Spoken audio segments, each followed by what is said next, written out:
Hello mga ka-shoppers, Luzon, Visayas at Mindanao. Maging dito po sa isla ng Palawan. Isang mapagpalang araw po sa ating lahat mga ka-shoppers. Nais ko lang po kayong batiin at i-congratulate mga ka-shoppers dahil ngayong araw po na ito ay magdiriwang tayo ng ating ikatlong anibersaryo dito po kay EMS. Ayan, parang kailan lang mga ka-shoppers, no? Nung nagsisimula si EMS nung panahon ng last 2020, no, panahon ng pandemya, ay talagang grabe mga ka-shoppers, no. Nasaksihan natin na kung ano po ang nangyari, no. Talagang nangyayari nung panahon na yon, no. Gapang talaga si EMS mga ka-shoppers. Pero ganun pa man ay talagang hindi nagpatinag po yung ating mga namumuno, yung ating mga magagaling na leaders diyan sa Kamaynilaan, no.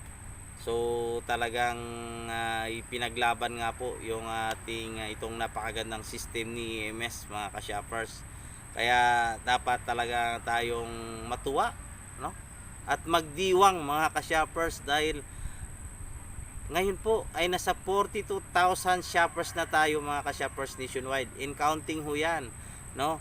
Parami ng parami at paganda ng paganda itong napakagandang advocacy ni Miss na labanan po yung kahirapan, no, sa pamagitan nga po ng kita mula sa gastos mo, mula sa gastos ko at gastos nating lahat, no, ay magkakaroon ho tayo ng tinatawag na financial stability at nang sa ganon ay makatulong po tayo sa ating mga kababayan na mga kapwa consumer din na talagang naghihikaos, yung mga nawawala na ng pag-asa mga ka-shoppers. Ako po talaga ay naniniwala na itong consumerism system, no, ang talagang ito na yung ito na yung magiging daan para tuluyan na tayo makaahon mula sa kahirapan natin.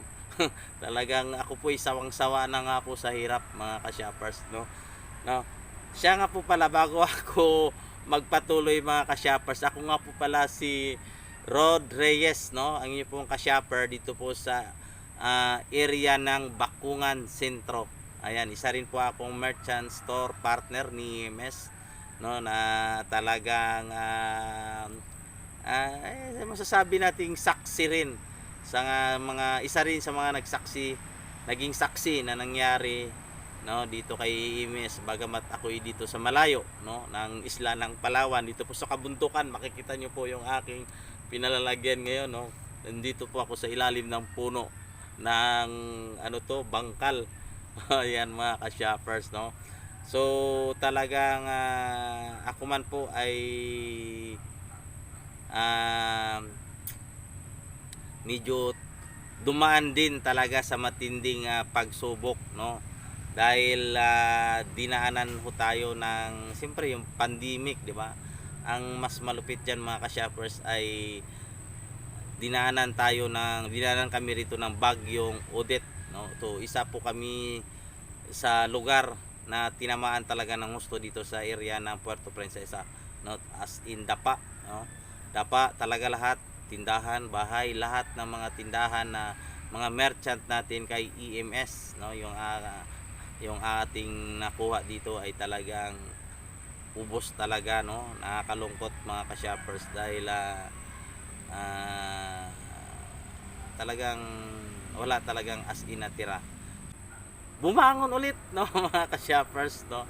At pinagpapatuloy talaga itong napakagandang system ni EMS. Ayan, kasama ko po dito. Congratulations pala, gusto kong i-shout out yung aking kapartner, no, dito na talagang hindi rin natitinag ng no, isa sa rin sa merchant partner, no, ni EMS dito. Walang iba po kundi si Idsel Kaligid, no, yung isa sa merchant store partner ni EMS na nagmamayari po ng Ipsy Fried Chicken. Ayan. At ganoon din po kay Coach Rolly Bailio, isa rin sa merchant partner ni EMS, yung may-ari po ng furniture product. Kay Coach Sheila, isa rin sa merchant partner natin dito po sa Barangay San Miguel, no. At ganoon din sa lahat ng ating mga iba pang merchant store partner dito. Tuloy-tuloy tayo mga ka-shoppers, huwag po tayong magpapatinag, no, doon sa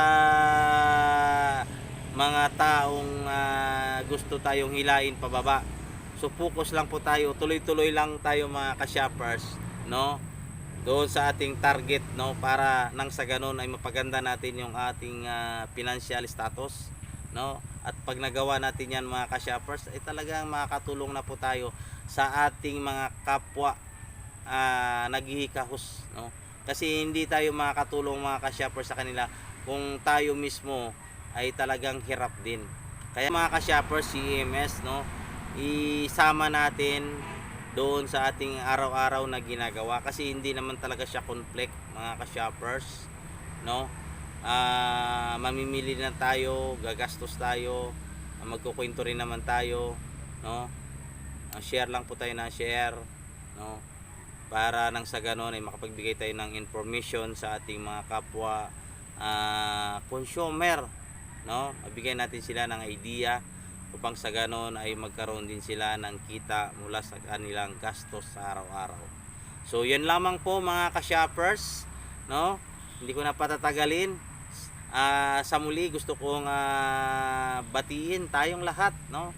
At ganon din siyempre sa pamunuan ng EMS, Endless Mind Solution Corporation, no? Yung ating magaling, no, at talagang napakabait at napaka maunawain na CEO and founder, no? Walang iba po kundi si Coach RBC at sa kanyang maganda at talagang mabait na partner, si walang iba po kundi si Coach Sharon. Ayan. Sa muli, ito po ang inyong ka-shopper, Rod Reyes po ng Bakungan Sentro. Mabuhay po tayong lahat and magandang umaga po.